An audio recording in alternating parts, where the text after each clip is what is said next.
యెషయా గ్రంథం 63వ అధ్యాయం 16వ వచన భాగాన్ని మనం చదువుకుందాం. 16వ వచన భాగాన్ని అందరము కలిసి చదువుకుందాం. యెషయా గ్రంథం 63వ అధ్యాయం, ఐజయా చాప్టర్ 63 వర్స్ 16 ఆ మాటను మనం చదువుకుందాం. మీ బైబిల్లో ఏ భాషలో ఉన్నా చదవండి. తెలుగైనా, ఇంగ్లీష్ అయినా, ఉర్దూ అయినా, తమిళ అయినా, కన్నడ అయినా. రైట్. యెషయా గ్రంథం 63:16. మాకు తండ్రివి నీవే, అబ్రహాము మమ్ము నెరుగకపోయినను, ఇశ్రాయేలు మమ్మును అంగీకరింపకపోయినను, యెహోవా నీవే మా తండ్రివి, అనాది కాలము నుండి మా విమోచకుడని నీకు పేరే గదా. మరలా చదువుకుందామా? మాకు తండ్రివి నీవే, అబ్రహాము మమ్మును ఎరగకపోయినను, ఇశ్రాయేలు మమ్మును అంగీకరింపకపోయినను, యెహోవా నీవే మా తండ్రివి, అనాది కాలము నుండి మా విమోచకుడని నీకు పేరే గదా. ప్రార్థన చేసుకుని. శాశ్వతమైన ప్రేమ, వాత్సల్యత గల దేవా, మీ పరిశుద్ధమైన పాదములకు స్తోత్రం. ఇలాగు చేరి మిమ్మల్ని స్తుతించి గణపరచటానికి కృప చూపించు. నీ మాటల చెంతకు, ప్రశాంతత సన్నిధికి,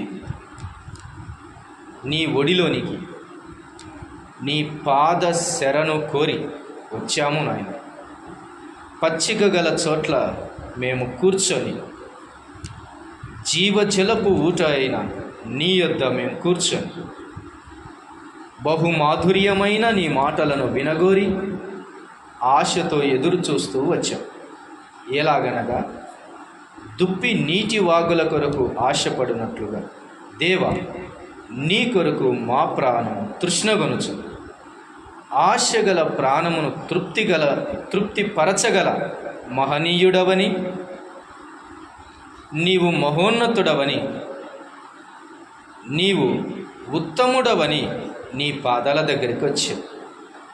చదవబడిన లేఖనాలు మీవి, మీరు మాకిచ్చారు. మీరు రాసి ఉంచిన ప్రేమ వచనాలు మేము చదువుకున్నాం. నిరీక్షణ పదాలు మేము పలికాం. విశ్వాసమునకు కారణమైన వాక్యం మేము పఠించాం. చదవబడిన లేఖనాలను దీవించండి. నిలవబడిన మనుష్యుడు ఎల్లప్పుడూ నిష్ప్రయోజకుడే. నీవు బలపరిస్తే తప్ప ప్రయోజనము లేదు.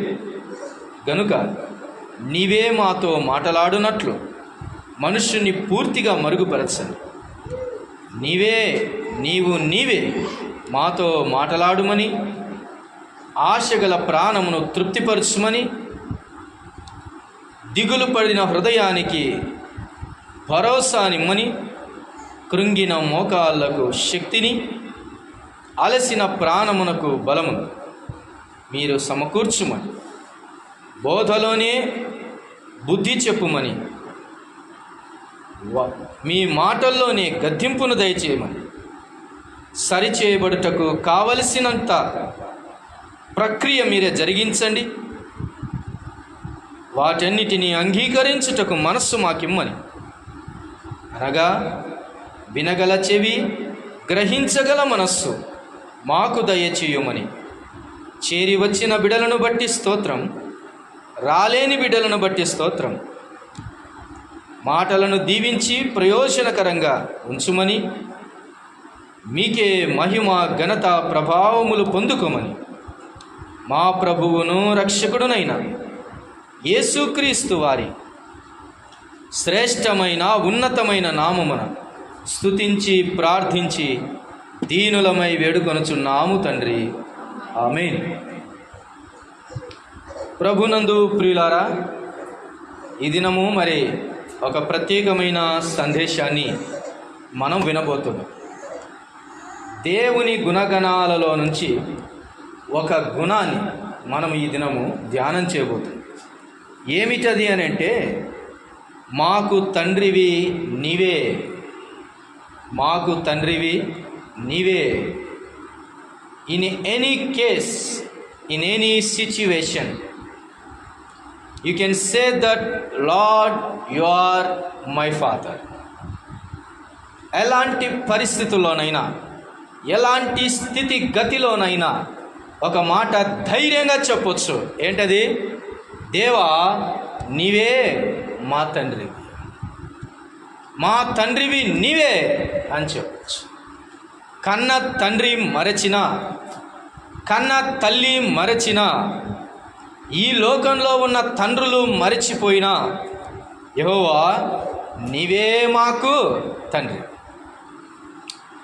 ఇక్కడ వారు అంటూ ఒక రీజన్ తెలియచేస్తున్నారు. ఏంటంటే, మాకు తండ్రివి నీవే, అబ్రహాము మమ్మును ఎరుగకపోయినను, ఇశ్రాయేలు మమ్మును అంగీకరింపకపోయినను, యెహోవా నీవే మా తండ్రివి, మాకు తండ్రివి నీవే, నీవే మా తండ్రివి అనటం. భూమి మీద దేవతలు అనబడిన వారు, దేవుళ్ళు అనబడిన వారు ఎందరున్నా ఈ మాట పిలిపించుకున్న వాడెవడు లేడు. ఏ మాట? తండ్రివి అని పిలిపించుకున్న మాట. దేవత్వము తండ్రిగా కనబడటం ఒక్క మన ప్రభువులోనే చూడగలుగుతాం. ఇంకెక్కడ భూమి మీద దొరకదు, ఇంకెక్కడ భూమి మీద దొరకదు. భక్తి అన్న ప్రాంతాలను భూదిగంతముల వరకు వెళ్ళి వెతికినా కానీ ఒక దేవుడు తండ్రిగా పిలువబడటం, దేవునిలో తండ్రిని చూడటం ఇంకెక్కడా కనబడదు, ఇక్కడ తప్ప. అందుకనే యెహోవా తమకు దేవుడుగా గల జనులు ధన్యులు అని రాయబడి ఉన్నది. ఎందుకు ధన్యులు? కారణం ఏమిటి అంటే ఇదే. ఒక దేవుని ప్రభావితుడైనటువంటి ఆ భగవంతుణ్ణి, లేకపోతే సమీపింపరాని తేజస్సులో వసించుచున్న వానిని, దరిదాపుల్లోనికి కూడా వెళ్ళి బ్రతకలేని మానవాళి ఆ మహిమోన్నతుడైన దేవుణ్ణి ఏమని పిలవవచ్చు? తండ్రి అని పిలవవచ్చు. అలాంటి గేట్స్ ఓపెన్ చేసింది, అలాంటి రిలేషన్షిప్స్ ఇవ్వగలిగింది కేవలం ఈ దైవ గ్రంథమైన, పరిశుద్ధ గ్రంథమైన బైబిల్. ఇందులో ఉన్న దేవుడే ఆయనే తండ్రిగా తన్ను తాను కనపరుచుకున్నాడు. Feel that your God is your father. అది నీ దేవుడే నీ తండ్రి అన్నటువంటి భావజాలంలోనికి నీవు రాగలిగితే గనక ఎంత ఆదరణ కలుగుతూ ఉందో, ఎంత ధైర్యం కలుగుతుందో మనకు తెలియదు. అనుభవించి చూడాలి. అందుకనే దేవుడు కదా మన ప్రభువును, ఆయనను కొలవటం మాత్రమే కాదు, ఆయనను ఆరాధించటం మాత్రమే కాదు, ఏం చేయాలి తెలుసా? ఆయనను అనుభవించాలి. అది ఆయనను ఆరాధించడమే కాదు, ఆయనను స్తుతించడమే కాదు, ఆయనను అనుభవించాలి. అందుకని యెహోవా ఉత్తముడని రుచి చూచి తెలుసుకొనుడి అన్నాడు. తెలుసుకునే క్రమాల్లో చాలా ఉంటాయి. గుడ్డిగా నమ్మొచ్చు, చెబితే నమ్మొచ్చు, కార్యాలు జరిగితే నమ్మొచ్చు, ఏదో చూస్తే నమ్మొచ్చు. కానీ రుచి చూసి తెలుసుకోండి అన్నాడు. గుడ్డిగా నమ్మాల్సిన అవసరం లేదు, ఈ ప్రభువును టేస్ట్ చేసి నమ్మండి అని అంటున్నాడు. కాబట్టి ఈ దేవుడు తండ్రిగా దొరకటం మన భాగ్యం. ఈయన తండ్రిగా పిలిపించుకోవటం ఎంతో ధన్యత మానవాళికి. అందుకనే ఒక జనం చాలా ఆసక్తితో పలుకుతున్న ఒక గంభీరమైనటువంటి రిలేషన్షిప్ ఇక్కడ మనకు కనబడుతుంది. మరలా చదువుకుందాం కొన్ని పాట భాగాలు, అక్కడ మనం నేర్చుకుంటూ ముందుకు వెళ్దాం. 16వ వచనం, మాకు తండ్రివి నీవే, అబ్రహాము మమ్ము నెరగకపోయినను, ఇశ్రాయేలు మమ్మును అంగీకరింపకపోయినను, యెహోవా నీవే మా తండ్రి. వీరేం చేస్తున్నారంటే బ్లడ్ రిలేషన్ను కట్ చేస్తున్నారు, స్పిరిచువల్ రిలేషన్స్ను ఎస్టాబ్లిష్ చేస్తున్నారు. అబ్రహాము మమ్మును ఎరగకపోయినను బ్లడ్ రిలేషన్, ఇశ్రాయేలు మమ్మల్ని అంగీకరించకపోయినను బ్లడ్ రిలేషన్, నీవే మా తండ్రి, స్పిరిచువల్ రిలేషన్. నీవే మా తండ్రివి, మా తండ్రివి నీవే. ఆయన తండ్రిగా అంగీకరించిన ప్రజలుగా ఇక్కడ కొంతమంది కనబడుతుండగా, మరికొంత దౌర్భాగ్యపు పరిస్థితిని మనం చూసే కంటే ముందు ఇలాంటి పదాన్ని, ఇలాంటి వచనాన్ని, మరొక వచనాన్ని చదువుకుందాం. చూడండి, యెషయా గ్రంథం 64వ అధ్యాయంలోనే 64వ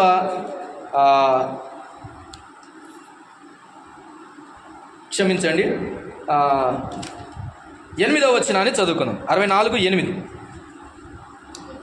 యెహోవా నీవే మాకు తండ్రివి, మేము జిగటమన్ను, నీవు మాకు కుమ్మరి వాడవు, మేమందరము నీ చేతి పని అయి ఉన్నాము. చాలు. ఏమంటున్నాడండి?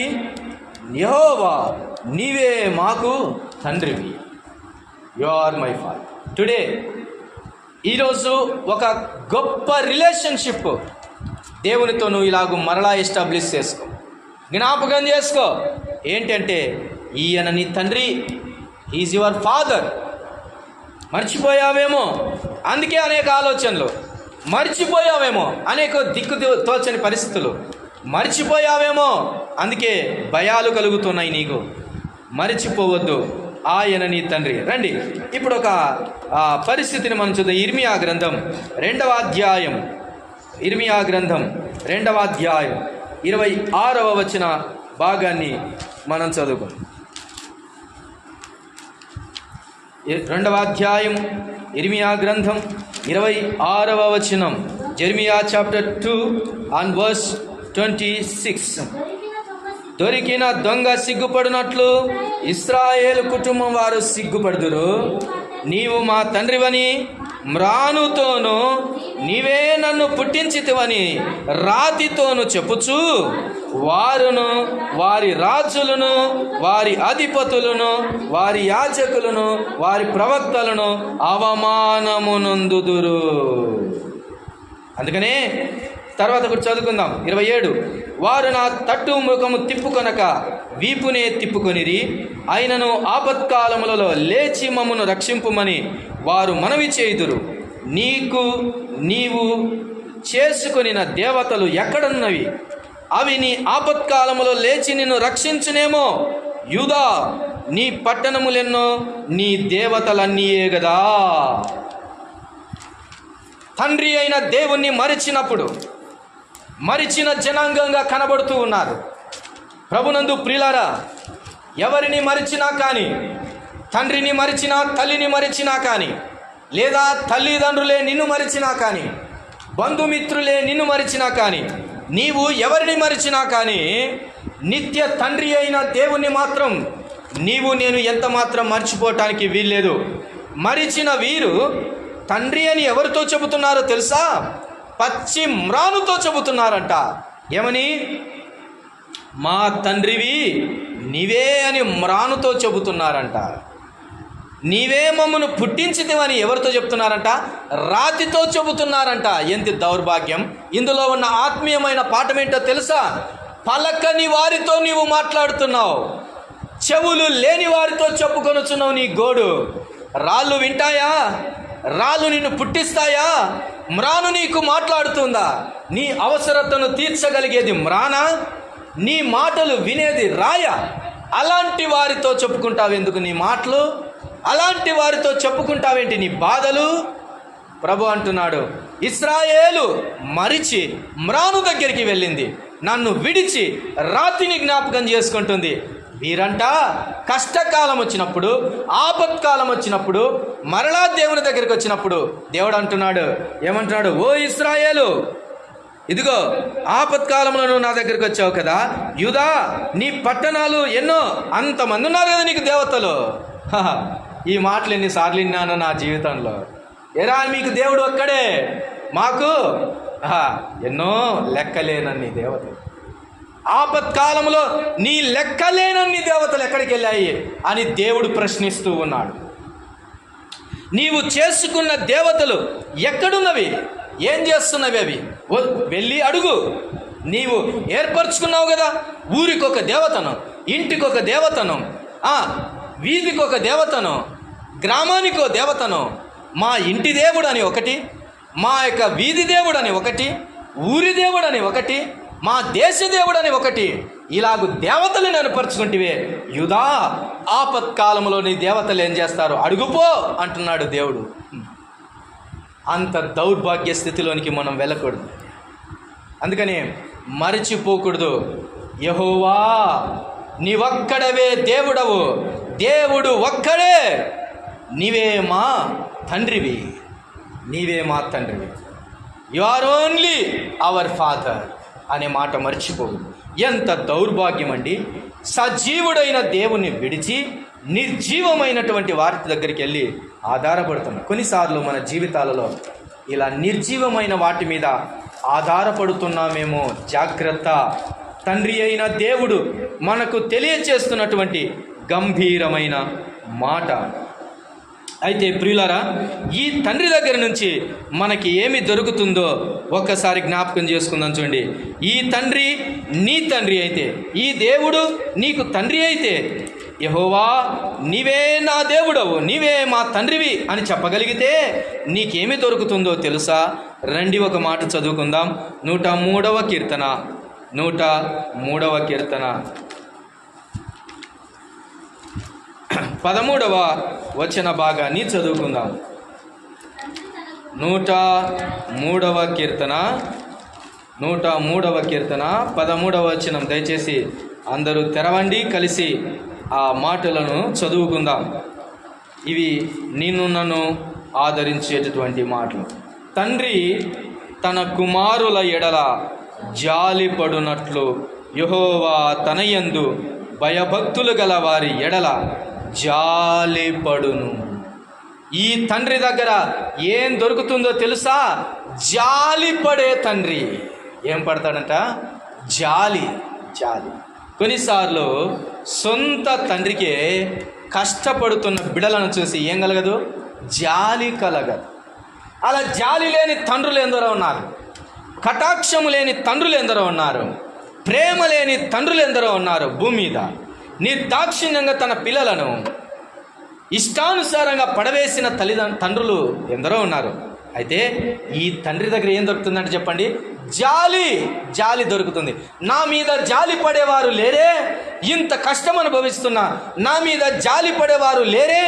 నన్ను చూస్తున్న బంధువులైనా, నన్ను వెంబడిస్తున్న స్నేహితులైనా, నా ఇంట ఉన్నవారైనా, బయట ఉన్నవారైనా, ఇరుగు అయినా పొరుగు అయినా నన్ను అర్థం చేసుకోలేరే?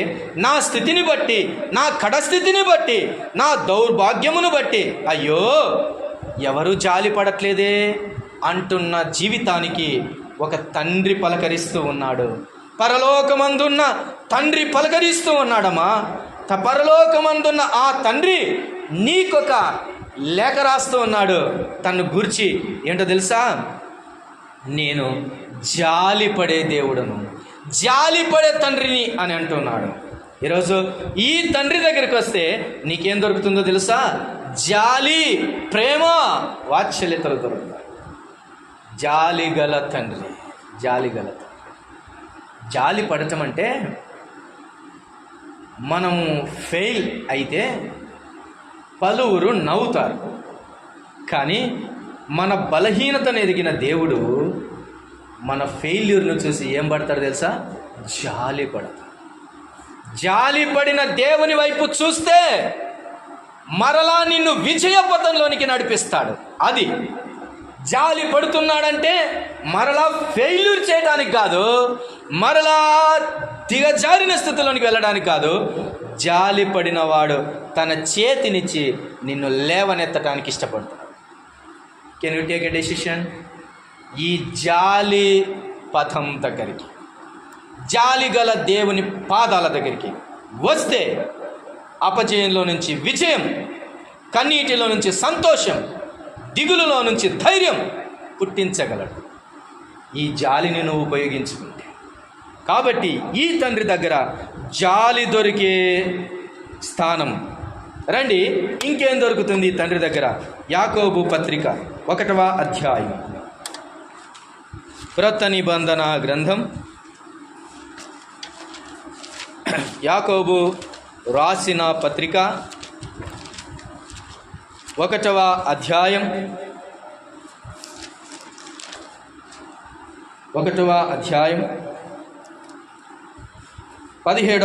వచనాన్ని చదువుకుందాం. 1వ అధ్యాయము 17వ వచనాన్ని చదువుకుందాం. చూడండి. నా ప్రియ సహోదరులారా, మోసపోకుడి. 17 శ్రేష్టమైన ప్రతి ఈవియు, సంపూర్ణమైన ప్రతి వరమును పరసంబంధమైనదై జ్యోతిర్మయుడగు తండ్రి యొద్ద నుండి వచ్చును. ఈ తండ్రి ఎలా కనబడుతున్నాడు ఇక్కడ? జ్యోతిర్మయుడగు తండ్రి. జ్యోతిర్మయుడగు తండ్రి దగ్గర నుంచి ఏమొస్తాయంట? శ్రేష్టమైన ప్రతి ఇవియు, సంపూర్ణమైన ప్రతి వరమును. సంపూర్ణమైన వరం, ద బెస్ట్, శ్రేష్టమైనది. అలాగే సంపూర్ణమైనది, కంప్లీట్ గిఫ్ట్ ఆయన ఇస్తారు. ఆయన దగ్గర నుంచి అంత శ్రేష్టమైనవి వస్తాయి. ఒక తండ్రి ఈ లోకంలో తన పిల్లలకు శ్రేష్టమైనవి ఇవ్వచ్చు, ఇవ్వకపోవచ్చు. ఫస్ట్ హ్యాండ్ ఇవ్వచ్చు, సెకండ్ హ్యాండ్ ఇవ్వచ్చు. బైక్ కొని డాడీ అని అంటే ఫస్ట్ హ్యాండ్ కొనియచ్చు, సెకండ్ హ్యాండ్ అయినా కొనియచ్చు. కానీ ఈ తండ్రి ఎలాంటివి ఇస్తాడంట? శ్రేష్టమైనవి ఇస్తాడు. నీ జీవితంలో శ్రేష్టమైనవి అనుభవించాలనుకుంటున్నావా? అయితే ఈ తండ్రి దగ్గర దొరుకుతాయి. ఈ తండ్రికి ఉన్న పేరు జ్యోతిర్మయుడగు తండ్రి. అందుకని ఈ తండ్రి దగ్గర ఏం లేదంటే ఆయన యందు ఏ చంచలత్వమైనను గమన ఘనమనములైన కలుగు ఏ ఛాయ అయినను లేదు.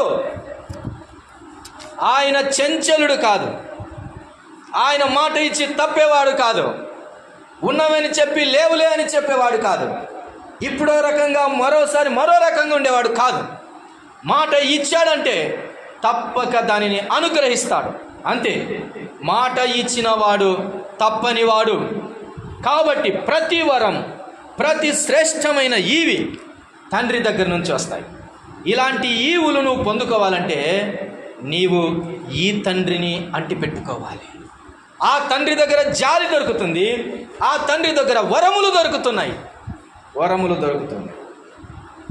ఒక్క వరమైనా కోరావా? ఒక్క వరమైనా కోరావా?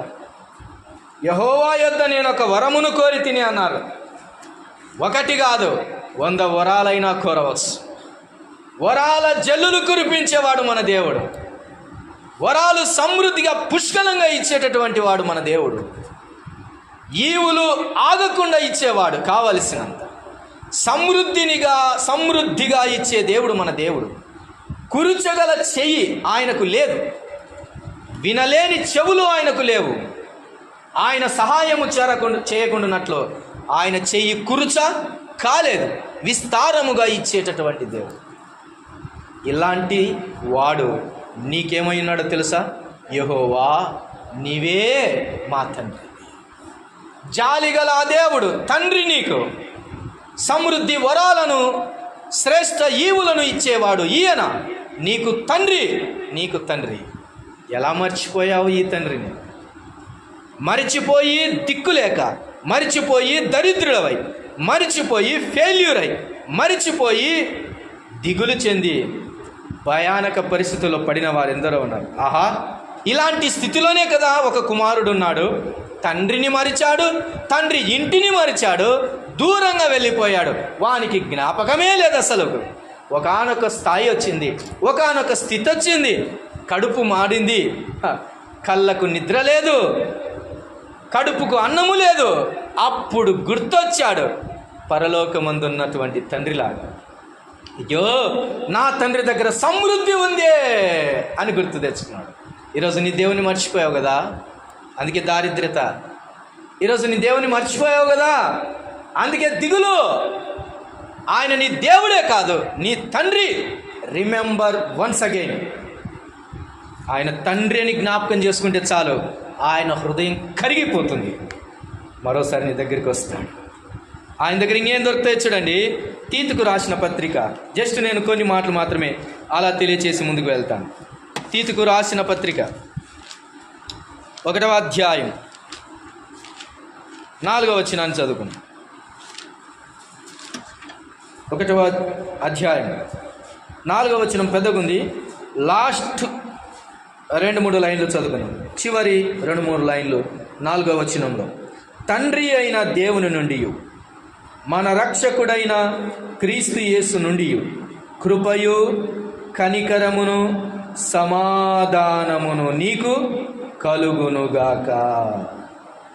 ఈ తండ్రి దగ్గర నుంచి, తండ్రి అయిన దేవుని యొద్ద నుంచి ఏమొస్తుందో తెలుసా? కృప, కనికరం, సమాధానం దొరుకుతుంది. సమాధానము లేక దిక్కు తెలియక తిరుగుచున్నావా? మానవునికి సమాధానము కోల్పోవడం చాలా ఈజీ అండి, కానీ సమాధానం పెంచుకోవడం చాలా కష్టం.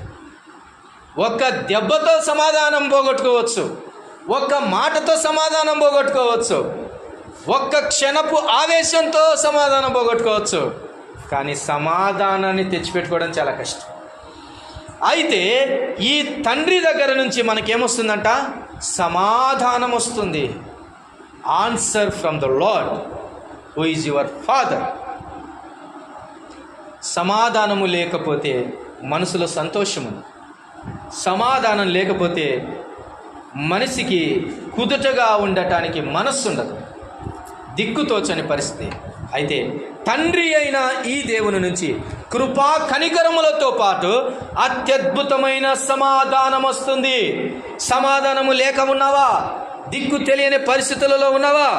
అలాగైతే నీకు సమాధానము కలగ చేయటానికి ఈ తండ్రి ఉన్నాడు. ఈ తండ్రి ఉన్నాడు. కొన్ని ఇళ్లలో సమాధానాలు ఉండవు, కొన్ని ఇళ్లలో సమాధానాలు ఉండవు. అయితే సమాధానపరచు తండ్రి కావాలి. సమాధానపరిచే తండ్రులు ఉండరు, చిచ్చులు పెట్టే తండ్రులు కొంతమంది ఉండవచ్చు. ఆ వాగ్వాదాన్ని, ఆ అరుపులు, కేకలను మరింత ఎక్కువ చేసి పూర్తిగా సమాధానము లేకుండా కోల్పోజేసేటటువంటి తండ్రులు ఉండొచ్చు. కానీ ఈరోజు ఈ తండ్రి సమాధానం ఇచ్చే తండ్రి. సమాధానం లేక ఎన్నో ప్రశ్నలు ఉన్నాయి కదా, ఎన్నిటికో సమాధానం లేదు కదా నీ జీవితంలో. అలాగైతే ఈరోజు ఒక తండ్రి నిన్ను పలకరిస్తున్నాడు. ఆయన నీ తండ్రి సమాధానం ఇస్తానంటున్నాడు. చూడండి, అలాంటి విషయం ఇంకొక మాట చదువుకుందాం. 4వదిగా ఆయన ఏమిస్తారు? తెస్సలోనిలకు రాసిన 2వ పత్రిక, తెస్సలోనిలకు రాసిన 2వ పత్రిక 2వ అధ్యాయం 2వ అధ్యాయము 16వ వచనాన్ని చదువుకుందాం.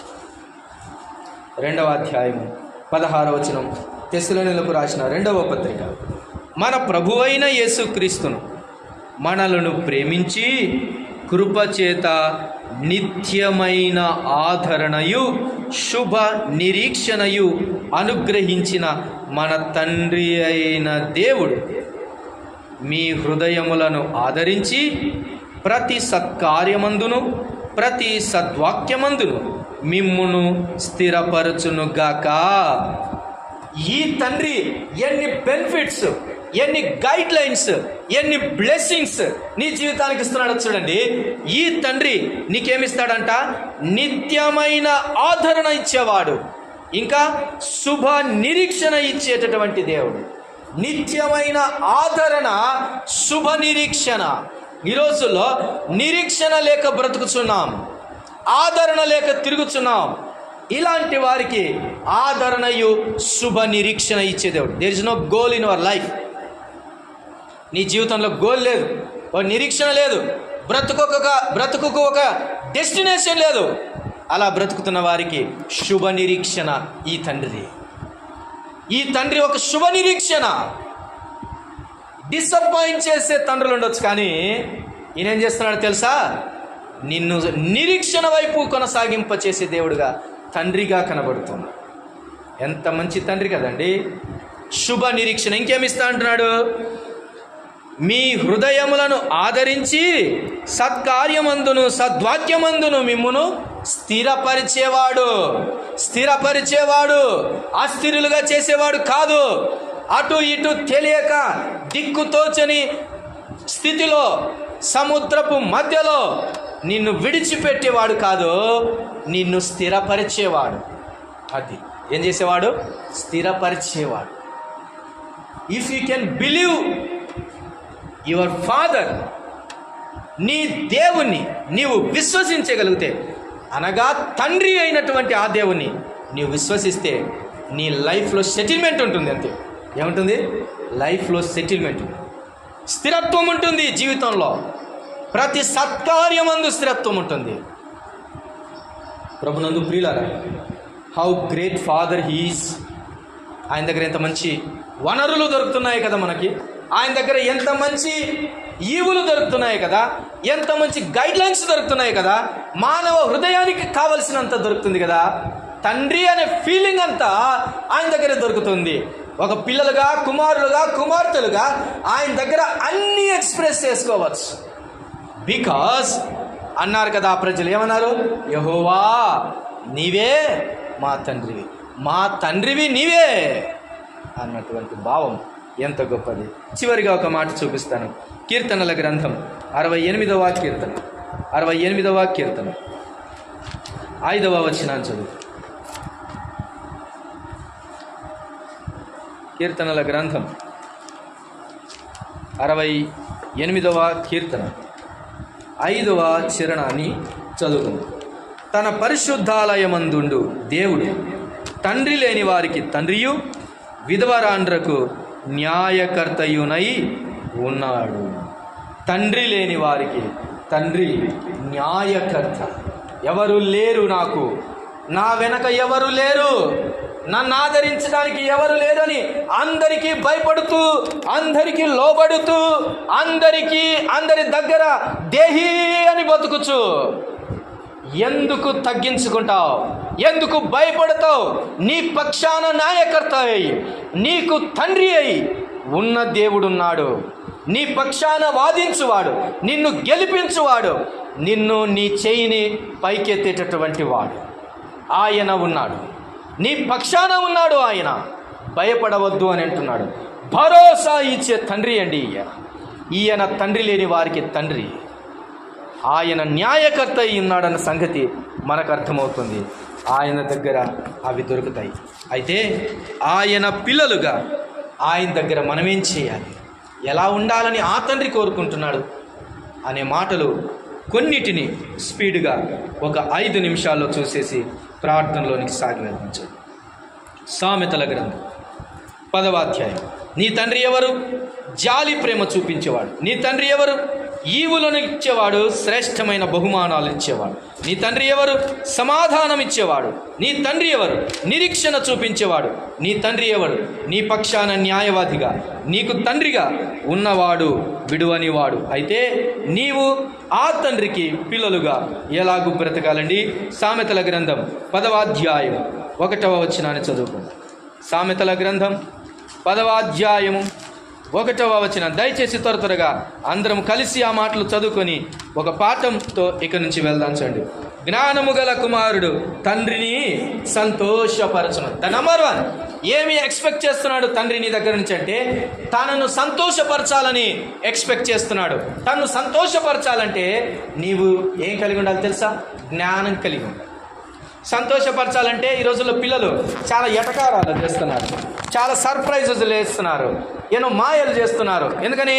మమ్మీని హ్యాపీ చేయాలని, డాడీని హ్యాపీ చేయాలని, ఇంట్లో ఉన్న వారిని హ్యాపీ చేయాలని.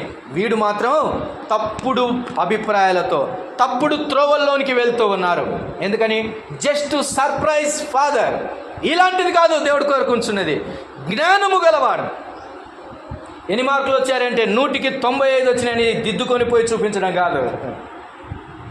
100కి 95 వచ్చినాయని చెప్తే నా తండ్రి సంతోషపడతాడు కదా అని చెప్పేసి మార్క్ లిస్టులో 9 వచ్చినది 95 పెట్టుకొని పోతే సంతోషపడడు. అది జ్ఞానముతో కూడిన పని కాదు. నీవు నిశ్చయంగా 100కి 80 మార్కులు వచ్చినా చాలు, నీ తండ్రి నిజాయితీ దానిని ఒప్పుకొని సంతోషిస్తాడు. నంబర్ 1, నీ తండ్రిని సంతోషపరచడానికి జ్ఞానం ఉందా? నీకు జ్ఞానం ఉందా? ఇంతకు నేను మాట అడుగుతున్నాను. దేవుణ్ణి మీరు ఎలా సంతోషపరుస్తున్నారండి? తండ్రి అయిన ఆ దేవుణ్ణి ఎలాగో సంతోషపరుస్తున్నారు? డబ్బు ఉన్నప్పుడు ఇచ్చేసి సంతోషపడుతున్నారా? లేకపోతే ఉన్నప్పుడు మందిరానికి వచ్చి సంతోషపెడుతున్నారా? లేకపోతే కష్టం వచ్చినప్పుడు కన్నీళ్ళు విడిచి సంతోషపెడుతున్నారా? ఇది జ్ఞానమే కాదు. ఇది జ్ఞానమే కాదు. మానని ప్రార్థన, విడువని ప్రేమ, అడుగుల్లో అడుగు వేస్తూ ఎల్లప్పుడూ ప్రభుతో నీ సహవాసం జ్ఞానంతో కూడినదయ్యింది. అజ్ఞానమైన భక్తి ఎందుకు చేస్తున్నాం? అక్రమమైన భక్తి మనం చేయకూడదు. ఇది జ్ఞానము గలవాని పని కాదు, ఇది జ్ఞానహీనుని పని. అందుకని తండ్రి ఏం కోరుచున్నాడంటే జ్ఞానము కలిగి ఉండాలి మీరు అని కోరుకొంటున్నాడు. అప్పుడు సంతోషపడతాడు. నెంబర్ 2, తెస్సలోనిలకు రాసిన మొదటి పత్రిక 3వ అధ్యాయం 12వ వచనాన్ని చదువుకుందాం. తెస్సలోనిలకు రాసిన మొదటి పత్రిక 3వ అధ్యాయం 12వ వచన భాగాన్ని చదువుకుందాం. 3:12 మన ప్రభు అయిన యేసు తన పరిశుద్ధులందరితో వచ్చినప్పుడు మన తండ్రి అయిన దేవుని ఎదుట మీ హృదయములను పరిశుద్ధత విషయమై అనింద్యమైనవిగా ఆయన స్థిరపరచుటకై మేము మీ ఎడల ఎలాగూ ప్రేమలో అభివృద్ధి పొంది వర్ధిల్లుచున్నామో అలాగే మీరును ఒకని ఎడల ఒకడును మనుషులందరి ఎడలను ప్రేమలో అభివృద్ధి పొంది వర్ధిల్లునట్లు ప్రభు దయచేయునుగాక. 2 మాటలు కనబడుతున్నాయి. ఒకటి, ఆయన మీ హృదయములను పరిశుద్ధత విషయమై అనిందంగా ఉంచుకోవాలి. ఎందుకంటే తండ్రి అయిన దేవుడు ఒకనాడు మన ఎదుట నిలబడబోతున్నాడు, లేదా మనము తండ్రి అయిన దేవుని ఎదుట ఒకనాడు నిలబడబోతూ ఉన్నాం. ఎప్పటికీ ఓపెన్ కాని హృదయం ఆ రోజు ఓపెన్ అవుతుంది. భూమి మీద 70 ఏళ్ళు బ్రతికేంత వరకు ఈ హృదయంలో ఎన్ని దాచిపెట్టుకుంటుంటామో, ఎన్ని కప్పి పెట్టుకుంటుంటామో, ఎన్ని మూసి పెడుతుంటామో. అందుకని ఇంతవరకు మాట చదువు, కప్పు కొనక ఒప్పుకొను కదా, కప్పుకోక ఒప్పుకోవాలి. ఇలా కప్పుకునేటి వల్ల ఈ హృదయం నిండా కప్పులుగా ఉంటాయి. ఎన్ని మూసి పెట్టుకున్నామో ఒకరోజు ఏమవుతుందంట, ఒప్పుకోవాలి, ఓపెన్ అవుతుంది. హృదయం ఒకనాడు తెరవబడుతుంది, అన్నీ కనపడతాయి. ఆ హృదయంలో ఉన్న డిపార్ట్మెంట్లు అన్నీ కనపడతాయి. ఆ హృదయంలో ఉన్న పెండింగ్ ఫైల్స్ అన్నీ కనపడతాయి. ఆ హృదయంలో దాచిపెట్టుకునేటివి అన్నీ కనబడతాయి. అందుకని మీరు జాగ్రత్త కలిగి ఉన్న మీ హృదయములను పరిశుద్ధత విషయమై అనిందమైనవిగా స్థిరపరచుకోవాలి. అనింద్యముగా మన హృదయం ఉండాలి తండ్రి అయిన దేవుని ఎదుట. అది కోరుకొంచాడు. అంటే ఇలా చెప్తాను, ఓపెన్ హార్ట్ విత్ ఫాదర్. ఏంటిదండి? Open heart with father. నీ తండ్రి దగ్గర నీవు ఎలా ఉండాలి? ఓపెన్ హార్ట్గా ఉండు. అంతే. లేదు ప్రభువా నేను చాలా మంచోని, వద్దు ప్రభువా నాలో ఫలానా బలహీనత ఉంది, పూడ్చే, నాకు వద్దు అది అని అడుగు. అది యథార్థమైనది. అలాంటి హృదయం కావాలని తండ్రి కోరుకొంచున్నాడు. చూడండి ఇంకేం కోరుకొంచున్నాడు. అదే హెబ్రీలకు రాసిన పత్రిక 12వ అధ్యాయం హెబ్రీలకు రాసిన పత్రిక 12వ అధ్యాయం 9వ వచనాన్ని చదువుకొని 9వ వచనం. ఇంకేం కోరుకొంచున్నాడు ఈ తండ్రి అని అంటే, మరియు 12:9 హెబ్రీ పత్రిక, మరియు శరీర సంబంధులైన తండ్రులు మనకు శిక్షకులై ఉండిరి, వారి యందు భయభక్తులు కలిగి ఉంటిమి. అయితే ఆత్మలకు తండ్రి అయిన వానికి మరి ఎక్కువగా లోబడి బ్రతుకవలెను గదా. ఈ తండ్రి ఎదుట ఎలా బ్రతకాలంట? లోబడి బ్రతకాలి. లోబడటం అన్నది బలహీనత కాదు, లోబడటం అనేది విధేయత. లోబడి బ్రతకటం అనేక ఆశీర్వాదాలకు కారణం. లోబడి బ్రతకడం అనేది అనేక దీవెనలకు ఆస్కారం. దేవుని దగ్గర నుంచి ఎన్ని దీవెనలు పొందాలనుకుంటే అంత లోబడి బ్రతకాలి. అంతే.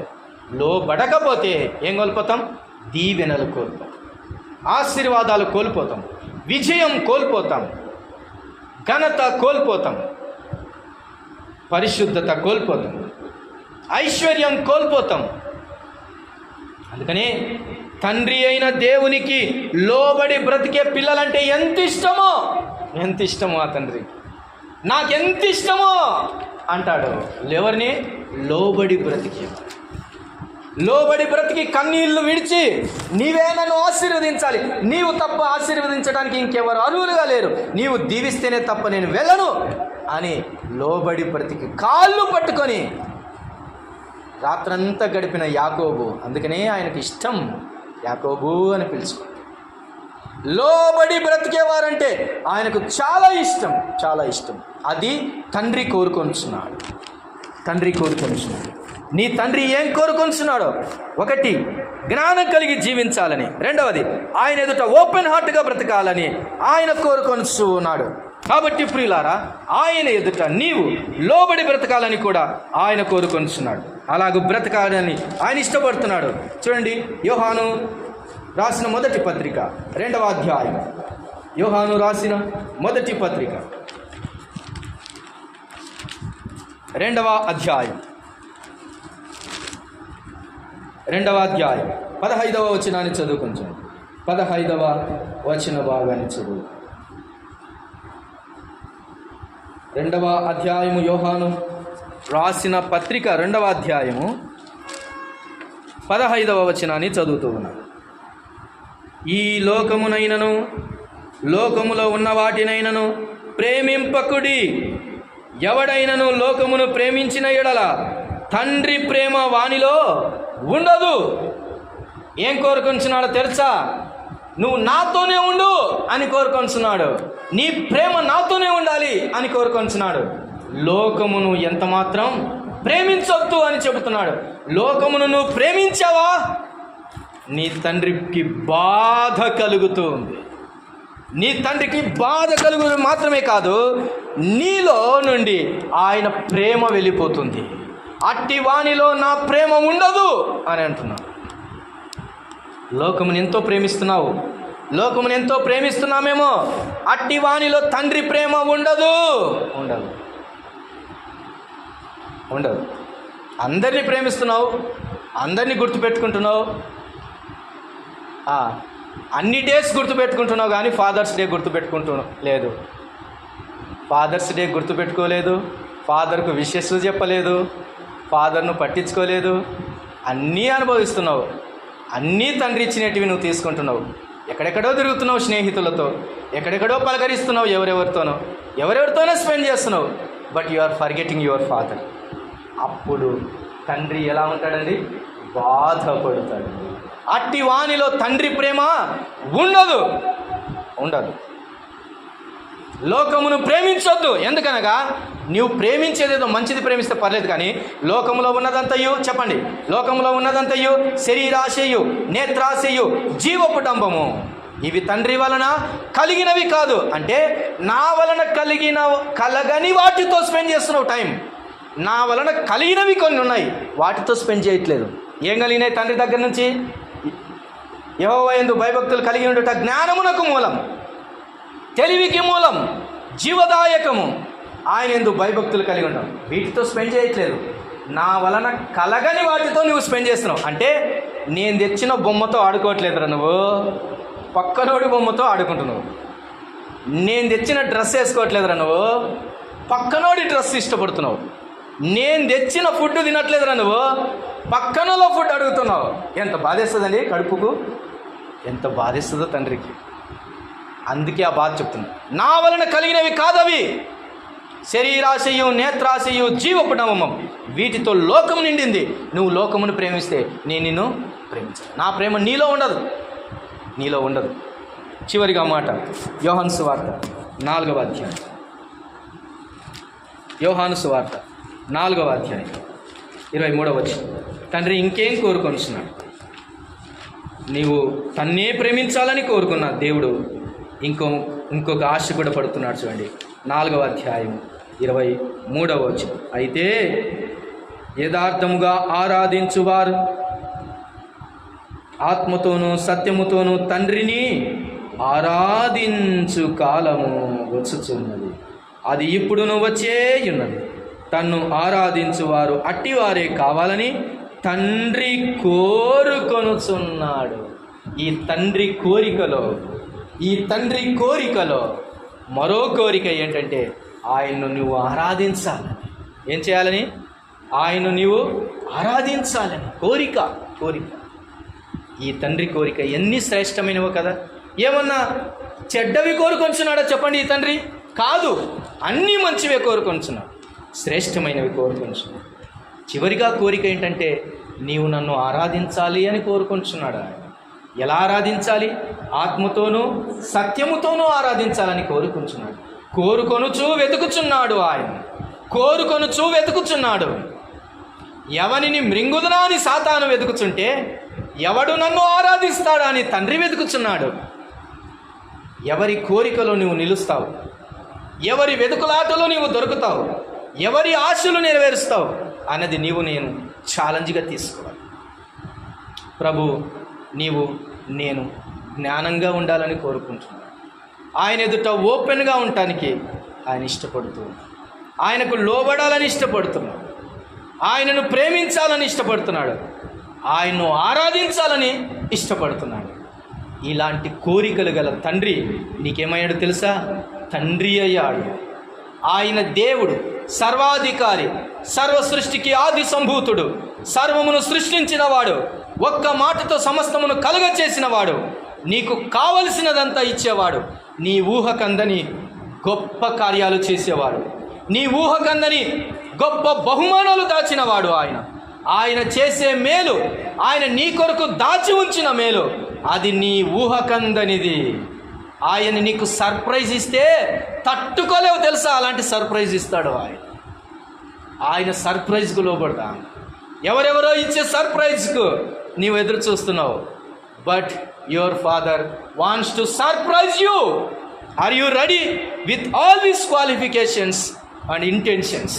If you can stand before him with all these qualifications, then he can come and hug you, and he can kiss you, and he can bless you. He can touch with his hands. ఆయన కౌగిట చేర్చుకొని ఒకని తండ్రి జాలి పడినట్లు జాలి చూపించి, ప్రేమ చూపించి, ఆలించి లాలించి నిన్ను హక్కున చేర్చుకొని విజయ పథమున నిలబెట్టే తండ్రి.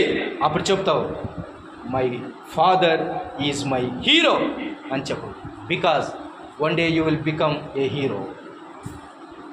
హీరో కావాలంటే హీరోయిజం కలిగిన నీ తండ్రి అయిన దేవుని యందు నీ విశ్వాసం కలిగి ఉండాలి. అందుకని అంటున్నాడు, we don't need the blood relations, we need your spiritual relation. అందుకనే అబ్రహాము మమ్మల్ని మరిచిన, ఇశ్రాయేలు మమ్మల్ని వెలివేసిన, యెహోవా నీవే మాకు తండ్రివి, మాకు తండ్రివి నీవే యెహోవా అని చెబుతున్నాడు. ఇలాంటి మాట నీవు చెప్పగలవా? అలాంటి తండ్రి ఈ దినాన నిన్ను కోరుకొనిస్తున్నాడు. తలలు వంచండి, ప్రార్థన చేద్దాం.